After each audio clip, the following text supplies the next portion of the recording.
एक रिमार्क है महिलाओं को लेकर के, और जिसमें उन्होंने ये एक अपनी इच्छा जाहिर करी है कि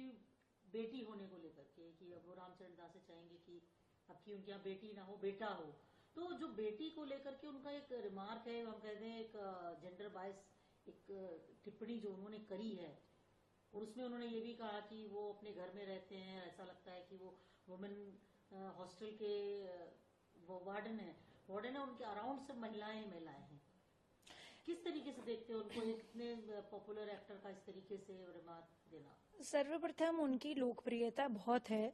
और इस प्रकार के पितृ प्रधान स्टेटमेंट्स देना मुझे नहीं लगता कि ये समाज के लिए एक उचित उदाहरण है। इस प्रकार के उदाहरण मैं समझती हूँ सदैव ही आपत्तिजनक कहलाएंगे।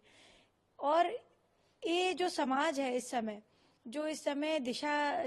मुझे लगता है महिलाओं की है, और जिस प्रगति से वो आगे बढ़ रही हैं, आदरणीय प्रधानमंत्री जी नरेंद्र मोदी जी जहां भारत के जो है 33% आरक्षण दे रहे हैं महिलाओं को, हर फील्ड में, आपकी आर्मी से लेकर के फाइटर जेट्स उड़ाने तक का, पुलिस में और जो है सेना में, हर जगह महिलाओं का जो है एक तरह से आप देखिए कि दिन प्रतिदिन उनको प्रोत्साहित किया जा रहा है कि आप जो है फोर्सेस में आए, उनको जो है उचित स्थान दिया जाए। और यहाँ तक कि हम ये तक भी सोच रहे हैं कि आर्मी में कैसे कॉम्बैट में महिलाओं को लेकर के आया जाए।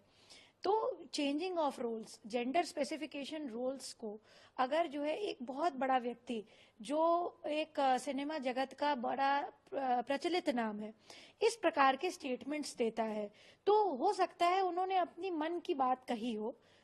भाई हो सकता है उनको मन हो ऐसा, पर ये बात उनको अपने मुझे लगता है कि अंतरंग उसमें कहना चाहिए था, अपने बेटे से कहना चाहिए था। और ये सारी चीजें देखिए प्राकृतिक होती हैं, ये किसी के हाथ में नहीं होता है। और हमारे कंट्री में बड़े स्ट्रिक्ट, बहुत ही स्ट्रिंजेंट लॉज हैं यहाँ पर,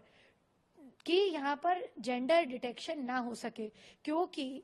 इस कारण से जहाँ पे अल्ट्रासाउंड का, जो कि बड़ी नेसेसरी चीज है, और महिला के गर्भ में जो है क्या गतिविधि हो रही है शिशु की, और उसका किस प्रकार से बढ़त हो रही है बच्चे की, उसको देखने के लिए भी बड़ी एक जरूरी चीज है, पर उसका मिसयूज भी हुआ। तो there are very strict and stringent laws कि हमारे यहाँ पर अल्ट्रासाउंड का डिटेक्शन ना हो पाए, लिंग की परख ना हो पाए, बहुत सारी चीजें हैं। तो इस तरीके के व्यक्ति जब बड़े उस पे स्थल पे होते हैं, बड़े नाम होते हैं, इस तरीके की बात करते हैं, हो सकता है उन पे ना इफेक्ट आए, उन्होंने ये बात बड़ी कैजुअली कह दी, बट इसका deep down in the society, layers of society हमारे कंट्री में, उसमें बहुत ज्यादा इफेक्ट पड़ता है। और खास तौर पे middle class and lower middle class के जो लोग हैं, उनकी मानसिकता पे, जो उनको आइडियलाइज करते हैं, जो उनको मानते हैं, जो उनको परखते हैं, उन पे बहुत ज्यादा ये अफेक्ट करता है कि नहीं, हमारे यहाँ भी शायद बेटा होना चाहिए था। और आप देखिए, मैं वुमेन कमीशन में हूँ, आए दिन मेरे पास इस प्रकार के केसेस आते हैं। ये बात सिर्फ कथित नहीं है कि भारत में पितृ प्रधानता के लिए लोग बड़े ही आपस में झगड़ा कर देते हैं, मारपीट कर देते हैं, महिला को जो है परेशान किया जाता है। मेरा करबद्ध निवेदन है सभी न्यूज चैनलों से कि जो है वो चिरंजीवी से कहें कि आप अपने बयान के लिए